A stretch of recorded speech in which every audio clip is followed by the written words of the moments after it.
Yeah. I like BMWs. Like, very just like tight, Germanic.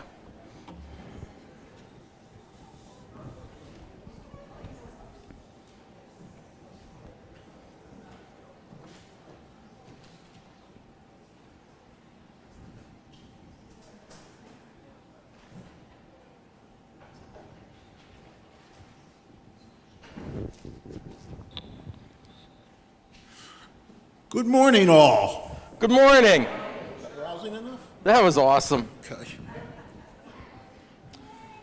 Welcome to Mainline Unitarian Church. It's good to have you here with us this morning. My name is Joe Lipton, and I have the privilege to serve as treasurer of our church's Board of Trustees. Our worship this morning will be led by our interim senior minister, Reverend Dr. David Messner, our Director of Lifetime Religious Education, Dawn Star Siraz Borchett, who I don't see. You're Dawn Star this morning? I am. Okay, thank you, Michael. Our ministerial intern, Caroline, is she here? No, No, okay, there's no intern this morning. she's with us in spirit. They just don't tell me anything in advance. Dr. Vincent Craig.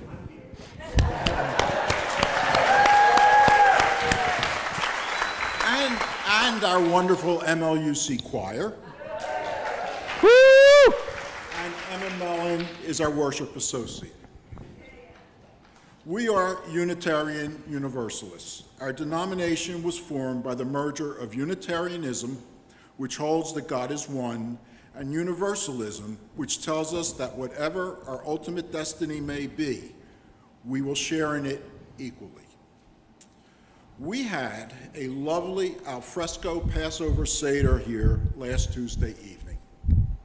One of the last readings was, and I quote, "We wish for a world where nations shall not lift up sword against nation, nor study war anymore.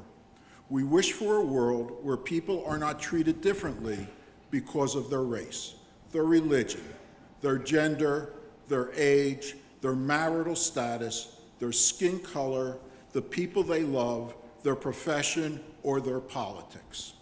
We wish for a world that affirms the inherent worth and dignity of every person on our planet and assures the basic human rights for everyone, everywhere," unquote. This is who we are. I'd like to extend an especially warm greeting to those of you who are visiting today. We're delighted that you're here and hope that you find your time with us well spent. After the service, we encourage visitors to join us for coffee and tea in the fireside room across the hall. We also look forward to meeting and getting to know you. Also, there is more information available about Unitarian Universalism and Mainline Unitarian Church at the welcome table in the lobby. There are several announcements this morning in addition to those in the order of service. The big one is that on April 30th, Reverend John Morehouse, who will be our new developmental senior minister, will be preaching here, will be staying after the service, and there will be a light luncheon and an opportunity for everyone to meet John at that time. After today's service, Reverend Dave and soon-to-be Reverend Caroline, if she ever shows up, will conduct UU 101, a primer for all who are new to the church. As I said last week, don't pass up an opportunity to spend time with Reverend Dave and Caroline working a room together. We will be hosting IHN Families for Family Promise beginning April 30th. If you would like to volunteer to bring dinner or stay overnight, sign-ups are now available online and in the atrium after our service. If you registered to be a delegate at this year's GA in Pittsburgh and did not receive an email from Miss Sarah this week, please see her after the service. Sarah, would you, in case, she's small, so you might miss her easily. The board will be voting to elect the delegates at this month's meeting on Wednesday. Information about these and other events are available on our website, mluc.org. Now, if you will kindly silence your phones, our service will begin with the prelude. Now, the service will begin with a minister's minute, then the prelude. You're awesome. Thank you so much. Yeah, stay here because after me, we're going to do the mission. Okay. And you get to do that part. I just want to talk about 3 things. The first one is UU 101, which has moved this month. It's usually the last week of the month.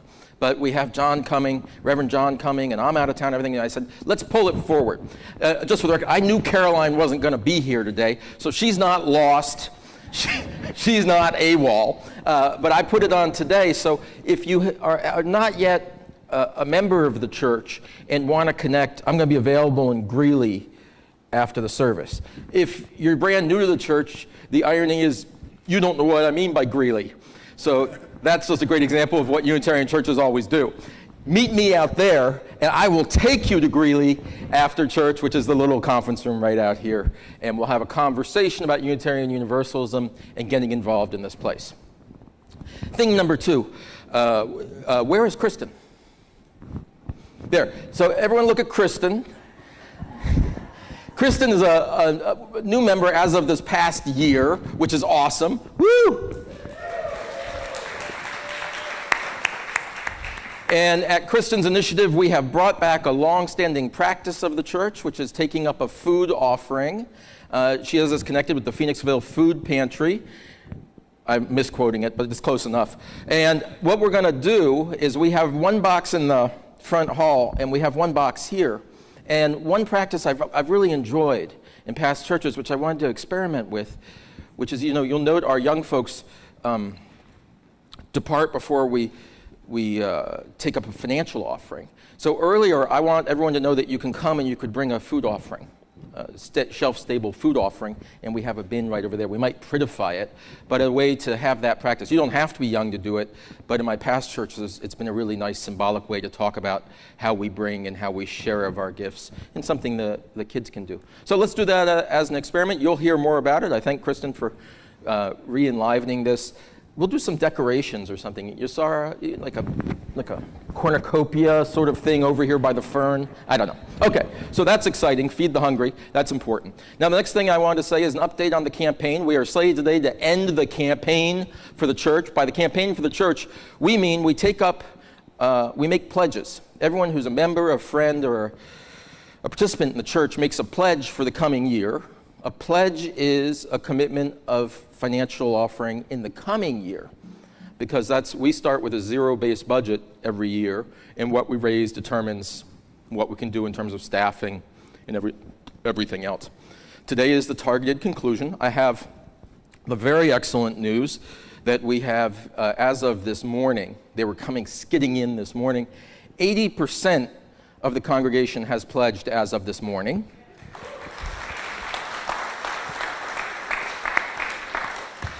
That has reached 87% of our pledge level from last year, and we are way ahead of where we were last year in terms of pacing. But we need the last 1 in 5 people to pledge to get us to the number. So thank you so much, everyone who pledged, everyone who so generously, I don't have the stat right here, but an incredible number of people increased their pledge this year, which is incredibly important. And you might not see it. When you see the total number, you'll be like, oh, things are level, things are stable. But it's important to understand that in a community, particularly a community which has a significant number of older folks, where many of our largest givers are older folks, and when we have folks pass during the year, when we lose single pledges of 20 to 30,000 each, we don't announce that, of course, but that's what's happening in your congregation every year, is that the generation that's been investing and keeping it in is passing. So for everyone who passes and we lose a $25,000 or $30,000 pledge, a lot of times that's going to be 15 other people who pick that up, because not all of us are able to pick up that one thing. So when you're going to see a level number this year, you're going to know it's because 100 people stepped forward and stretched. So I thank you for the stretch, If there's someone next to you, someone you know, not like don't harass the person next to you, that's a weird thing. If there's someone you know, say, just check in with folks. Say, have you pledged yet? And if you could pledge today, because I just want to leave you in good shape by the time that Reverend John gets here, that we have an intact budget for the coming year. So Madeline is in the lobby. She's in the back row right there. And she'll help you get pledged today. As I say, just check in with the people in your circle. Check in with the people in your small group, your book group, your men's breakfast. All of the activities you do, just do a quick check-in, not pressureful, but say, has everyone had a chance to make a pledge? So we can have the church intact next year. Thank you all so much. He's not the treasurer, but if you haven't yet pledged, there is no hiding. You will be assimilated.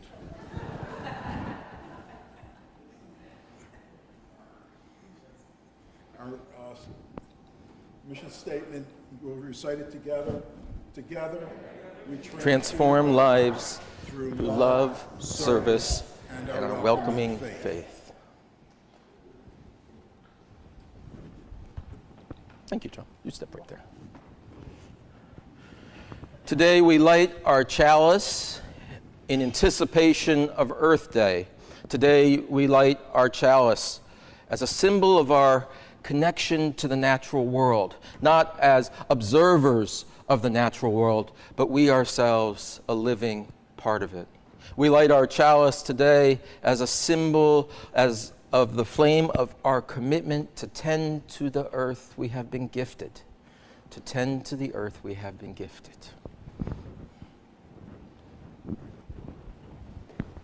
Thank you.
More than 50 years ago, Rachel Carson wrote a book called Silent Spring.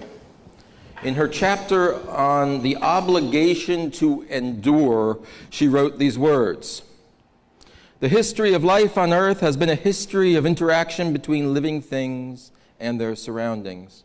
To a large extent, the physical form and the habits of the earth's vegetation and its animal life have been molded by the environment. Considering the whole span of earthly time, The opposite effect, in which life actually modifies its surroundings, has been relatively slight. Only within the moment of time represented by this present century has one species, acquired the significant power to alter the nature of his world. Imagine that. And so I don't mean to give it away, but the one species, that's us. Imagine that. The power to change the world and the companion power to destroy it. It's a new one. We have so much to gain by recognizing that we have this power and being mindful in how we use it or don't use it. So much of life is choosing to not use powers that we have.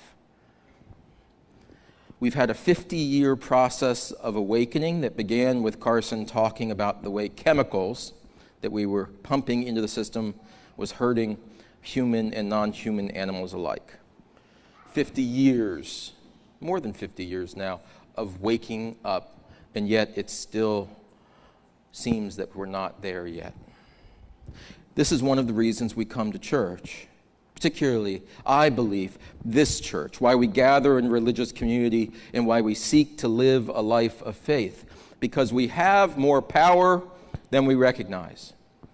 And lives of all kinds of species, not just ours, depend on how we choose to use the endowment of power we've been given. We gather here to conspire on the ways we might do honor to the gifts we have received. We gather here to conspire on the way we might do honor to all living things. And so, welcome, friends, to this celebration of life. This celebration of the life of not just one species, although I love us, the celebration of all life, that it may continue to flourish long beyond our reach. Come now, let us worship together. And if you would, you may rise in body and or spirit and join together in the singing of our opening hymn, number 134 in your gray hymnal, Our World is One World.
As you know, Dawn Starr is not here today, but she did, in preparation for this part of the service, she did pick out a beautiful book in recognition of the upcoming Earth Day celebration that is for next Sunday. I'm going to check and just make sure that we're in sync. We're in alignment. The book is called We Are Better Together. And you'll see all the pages from the book on the screen as I read the commentary from the book. We are better together. The human game is a team sport. It took a band, a clan, a community to raise humans to adulthood. We hunted together in groups. With our complex language, we are able to keep track of one another. When we work together, we can do incredible things. We can harness the power of the sun. We can reforest the land. We can help lost sea turtles find their way to the ocean. We can explore the farthest reaches of space, and together, looking back, we can see how we are changing our planet. It's a beautiful, fragile place, worthy of protection. We can accept with grace that each of us has a moment and a place, that our humanness is important. We have the tools to allow us to stand up to the powerful and the reckless. We know the value of love. It's love that works to feed the hungry. It's love that comes together in defense of sea turtles and sea ice and all else around us that is good. It's love that lets each of us see we're not the most important thing on earth and makes us okay with that. It's love that welcomes us imperfect into the world. We live on an unbearably beautiful planet, a planet that needs us humans to play together to cooperate. We are capable of acting together to do remarkable things. So we'd best get started soon. The end. Now I invite our young people and their teachers to go back to their class, and we will sing them out.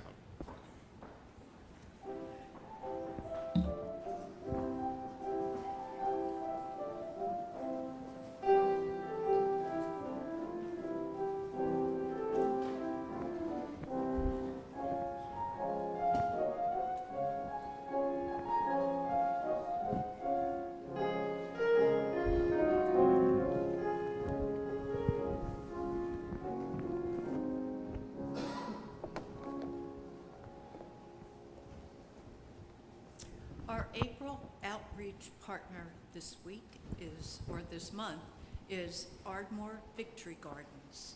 And we have a video that will describe for you the work that they do.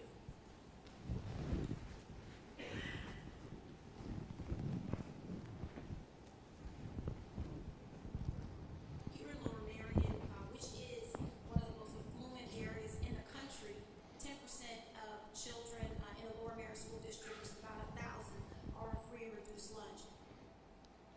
What has been very important to our movement here at Bethel Ardmore has been putting food into people's hands. So there's nothing more powerful than you being able to grow your own food, grow what you want, be able to take what you would like, which is a different model than going to a food pantry, which, let's say, will give you a bag and you make the best of it.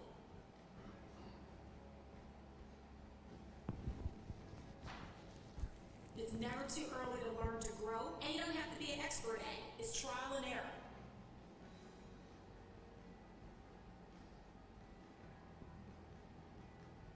There's a little girl, she's going into 3rd grade, she lives around the corner from our church, and in fact the other day she called and she said, Reverend Cece, I gotta go pick my basil. And so here's for a 3rd grader to take responsibility, and she went and picked it.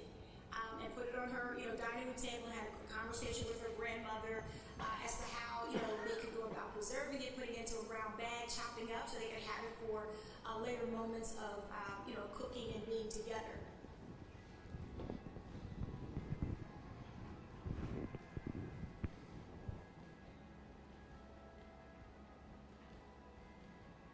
I just feel that it's a good thing for everyone to get to know each other and grow food and have some kind of food security for the neighborhood.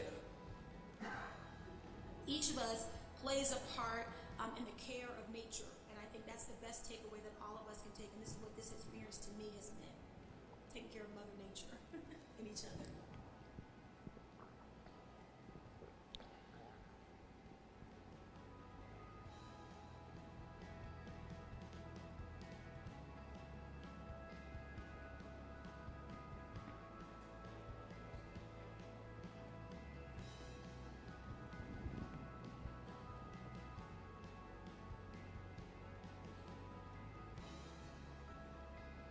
Emma.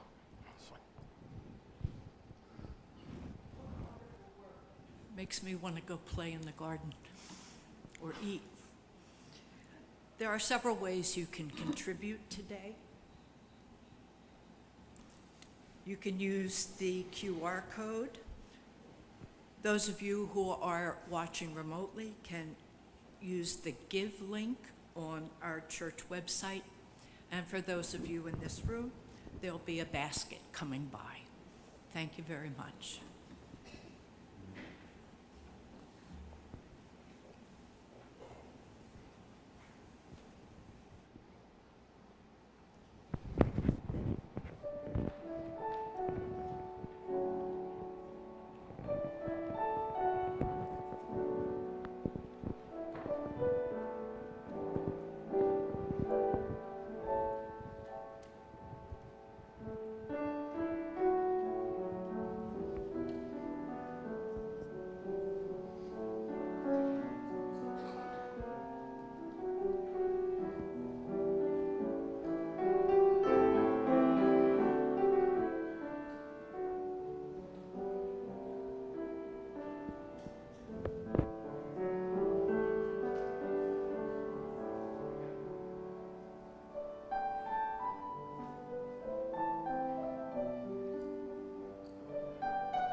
Candles of Community is the moment when we take time to share our concerns and our joys with each other and to receive each other's support.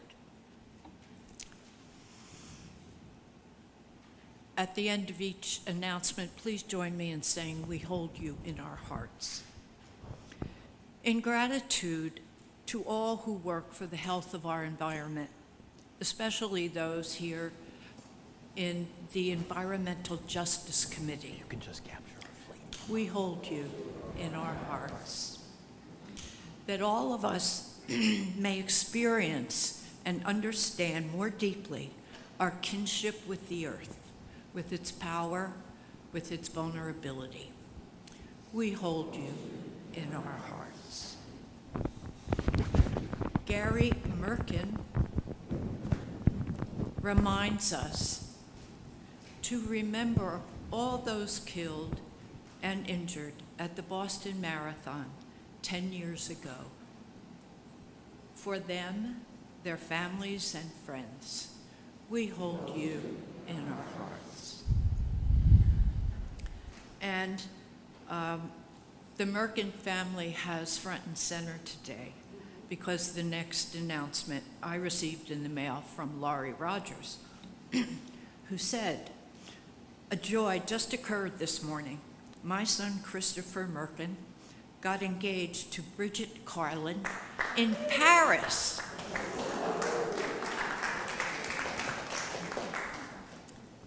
Christopher grew up in this church. and we are very impressed with his romanticism. Laurie says she's over the moon. So for the whole family and for Bridget, we hold you in our hearts. And for all those worries and joys that are too private to mention, we hold you in our hearts. Thank you. In keeping with our theme today, I've chosen a poem from William Stafford. For most of his adult life, Stafford lived in Oregon and worked there. His poetic voice has been described as a gentle, mystical, half-mocking, and highly personal daydreaming about the Western United States. I think he's one of our most significant nature writers. I'll read the poem twice, and then we'll have a few minutes to reflect. It's called Time for Serenity, Anyone? I like to live in the sound of water, in the feel of mountain air. A sharp reminder hits me. This world is alive. It stretches out there, shivering toward its own creation, and I'm part of it. Even my breathing enters into the elaborate give and take, this bowing to sun and moon, day or night, winter, summer, storm, this tranquil chaos that seems to be going somewhere, this wilderness with a great peacefulness in it, this motionless turmoil, this everything dance.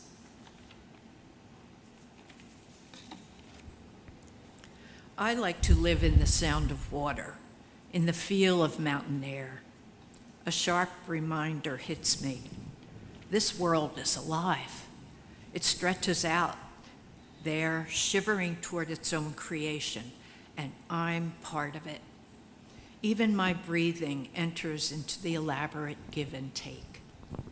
This bowing to sun and moon, day or night, winter, summer, storm, still.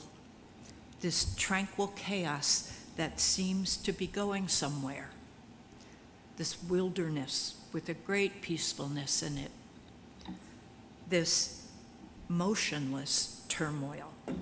This everything dance.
I come before you today to speak of the bees.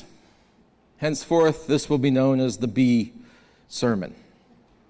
Now, at the outset, I'm going to confess that my sense of bees, as well as the limited amount of time I have heretofore spent speaking of them, was shaped disproportionately by the stinging feature of bees. This is quite unfairly founded in a single experience of having a bee fly up my pant leg while mowing the lawn. You only need one such experience to shape an opinion about an entire species. You needn't interview more. But I do want to go further. How many people have been stung by a bee? Yeah.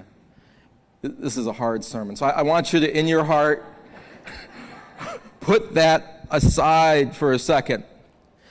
And we need to ponder that as a share of time spent in their lives, stinging represents a very small proportion, which is in fact true for us as well. For all of us who have been stung by another person. Has anyone felt stung by another person?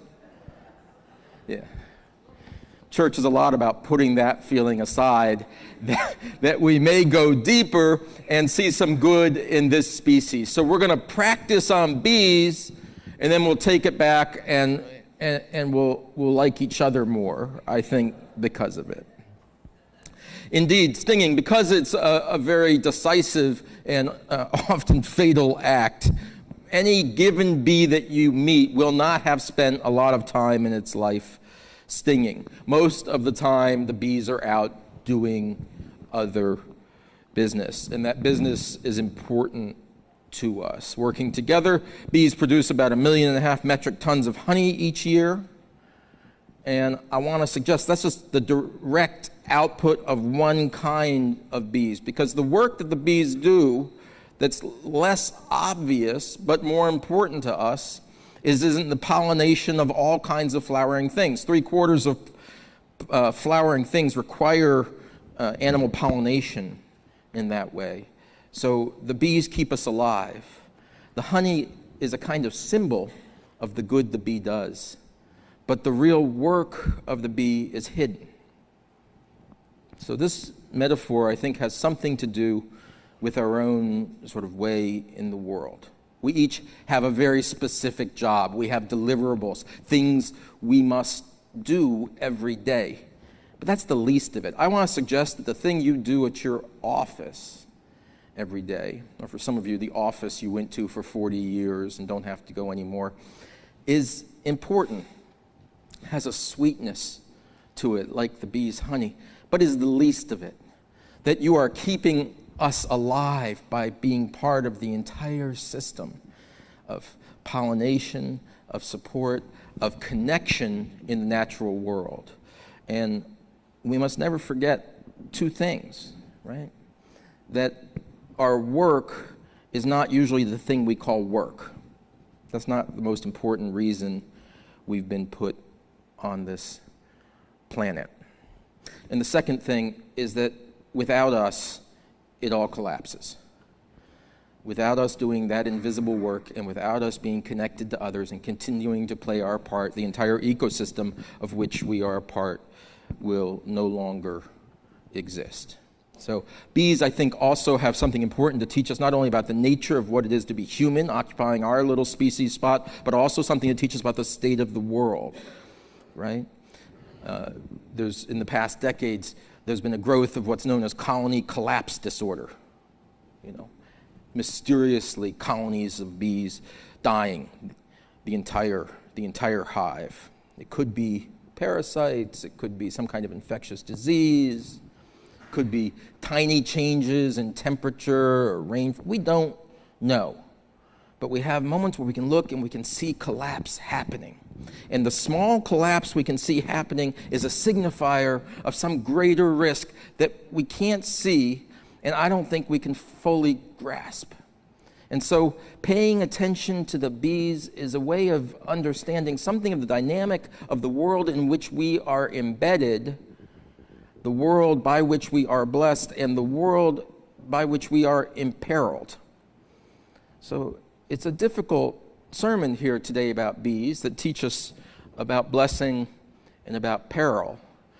It's a difficult lesson that in the religious life, we are hanging at all times between blessing and peril. Such is the nature of being human.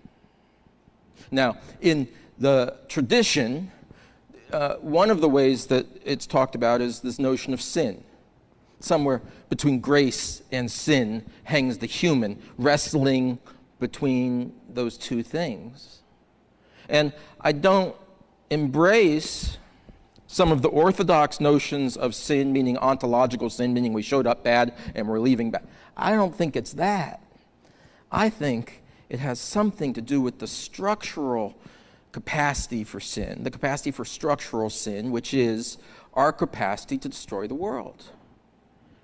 How do we come to terms with that? Good people gathered together, each of us born with grace, born with the imago Dei inside, I believe it, with goodness and right intention, and yet a capacity to destroy the world that is manifesting itself as we do other things.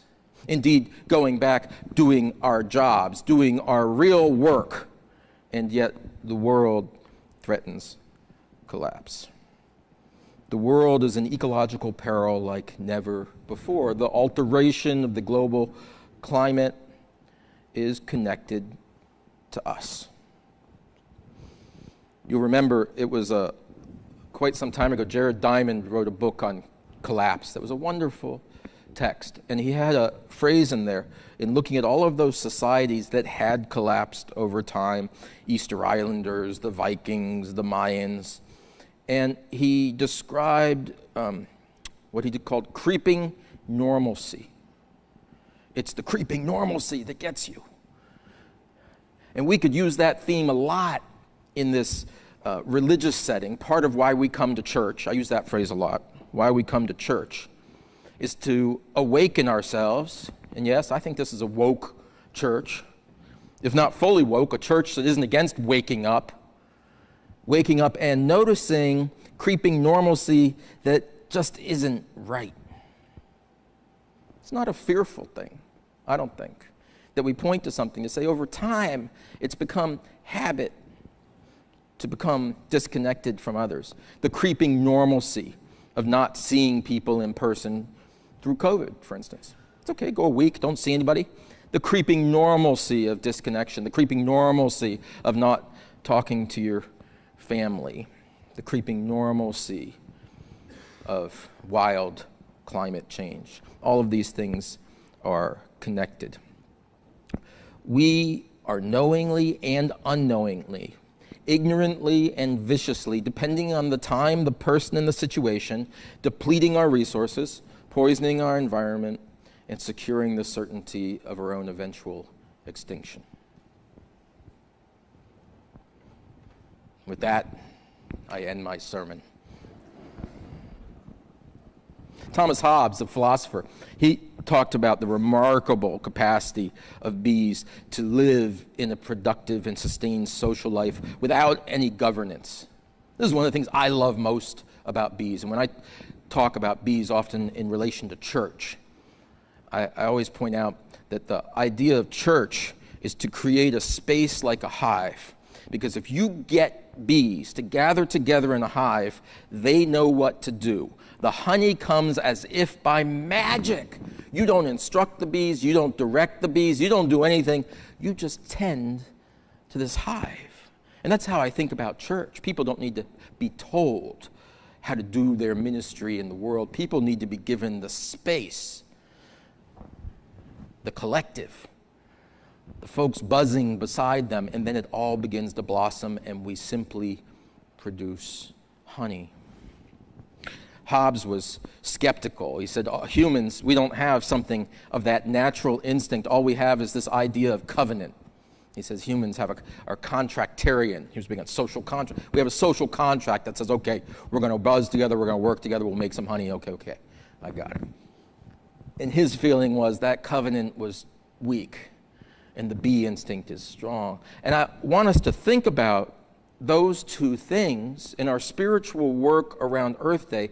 That one, our instincts, the gifts we have naturally been given, if born not into original sin, use that phrase, original blessing. Is that original blessing something like of an instinct to be together, to work together, to buzz together, to care for each other, to love the stranger, to love the earth? Is this something within us that we just need to notice? Is it something of creeping normalcy that we ignore our instincts such that we fall out of the habits that connect us to the natural world, that lead us to tend to the world, and encourage us to reserve the exercise of the power to destroy, to reserve our power, to hold back some powers, that we might create space, air, and light to notice other capacities that we have. That's what I want us to do this Earth Day, and perhaps this whole month around Earth Day, is to note not only the natural endowment we've been given, by which I mean both instincts toward the good and the beautiful, the instinct to care for, to protect, to preserve, to nurture, but also our power to make changes in our actual daily practices. That's what's important, I think, is not what we believe, not the ideology of this place, nor the ideology of political spaces in which we operate, but instead the practices which we undertake. So my charge to us, and of course, as always, it's a charge to myself. I'm probably on the weaker edge of this church in ecological practices because I witness so many of you living in ways to which I can only right now aspire. So, what might it be? Giving up one car in the household? Driving one person to church? I think that's got some other goods associated with it. Maybe have a Sunday, one of these coming up, where you make sure that you go pick someone up and bring them to church. Hey, the new minister's coming. Let me pick you up and drive you to church. Get a person to church, cut the emissions in half. Do we recycle everything we touch? Our environmental justice team is organizing for this July a focus on giving up plastic. What an extraordinary thing it is to give up plastic for a day, a year, one shopping trip. Have you spent a shopping trip ever trying to purchase not plastic in the store? Show up with just your mason jar, just get your oats. It's pretty spare. It's a piece of work. Each of these things. This is some fun we can have together, not only in the coming weeks, but in the coming year, to think about how can these practices of living be somewhat more radical and change the world just a little bit. It's the beginning of the growing season. I put my tomatoes in my little tomato pots, my seedlings. How many people have planted so far? That's like, on Zoom you can't see, that's like 20 hands. This is good. This is a good farmer's neighborhood. Let us return to the soil. Do we have some land we haven't used here? Can we start a box garden this week? Does anyone want to do that with me? Like plant some things. We're just so excited about Ardmore Victory Gardens. Can we have some mainline victory gardens out here in which we plant and have 500 zucchini that we don't know how to eat? I want to be that church. I want us also to be the church that raises our voices for environmental legislation, that elects candidates who are pro-conservation, pro-environment. I want us to be activists. I want us to have our beliefs in line with an ecological sensibility. I want us to be a deeply ecological church. But I, number one, want it to be revealed through our practices. And right now in this room, I just named a few easy things. There are 100 ideas that are percolating out there about the way that we can live more gently, go more gently upon the earth, and live more in connection with the earth. Some of those things that seem silly, but I wish us to spend more time walking in the woods together. Isn't that a strange thing? I think it's good for a church to walk in the woods together. I'd like to do that as well, in addition to planting a garden together. The more time we spend touching the earth, walking upon the earth, breathing the air outdoors, the more we will be attuned and connected with our obligation to steward the earth. It's campaign season, right? We talk about stewardship of the church. Great. Let's take care of the church and the earth, and our family, and our neighbor, and our own soul. Is that too much? Did you get them all? That's what we're here. We're here to take care of all of those things. The language is creation care. All that has been created, all that will be created. How are we tending to it within, around, and beyond? That is my hope for this church, to be an ecological church. In the English folk tradition, some of you will know, whenever there was really important news up in the manor house, and here we're sort of in the manor house on this estate, if you don't know. Whenever there was really important news, they would take it out and whisper it to the bees in the hive. Sarah Lindsay has a poem, goes like this: "Tell the bees they require news of the house. They must know, lest they sicken from the gap between their ignorance and our grief. When you speak to the bees, speak in a whisper." In ancient times, myth had it that the bees would fly away and tell God the secrets you whisper to them. And so let us take back that practice. Do keep coming inside here to church, but go to the wild. Go from this place directly to the wild. Whisper to the bees. Whisper to the bees your grief. Whisper to the bees your hopes. Whisper to the bees your deepest desires for life together. Let them fly away and tell God that it may be so. Amen. You may rise in body and or spirit. Which hymn should we sing? 163, Dr. Craig says.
If you reach out and take a hand next to you,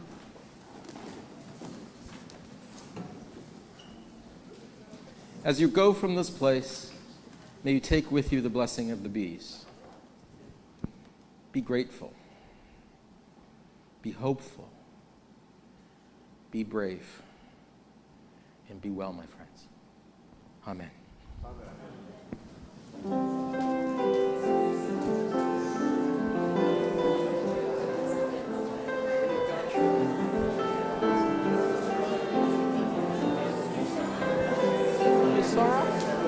Could you guys help me open the doors at the end?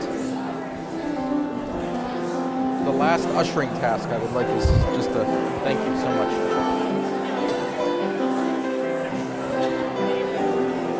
We're Virgil. That's right. Like, I know. That's right.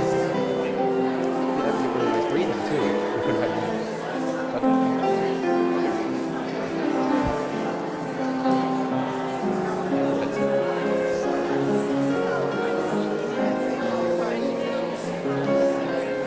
No, that's not true. That's a lie. No, that's fabulous. No, how wonderful. That's special. Yeah. That's wonderful. Yeah, but courageous. Well, but she got a lot of opposition. I mean, that was not an easy thing to do at the time. Good to see you. No, work the money. You work the money. I don't know if I'm going to get anybody there, but you.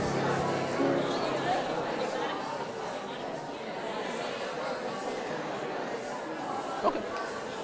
I got that. Thank you.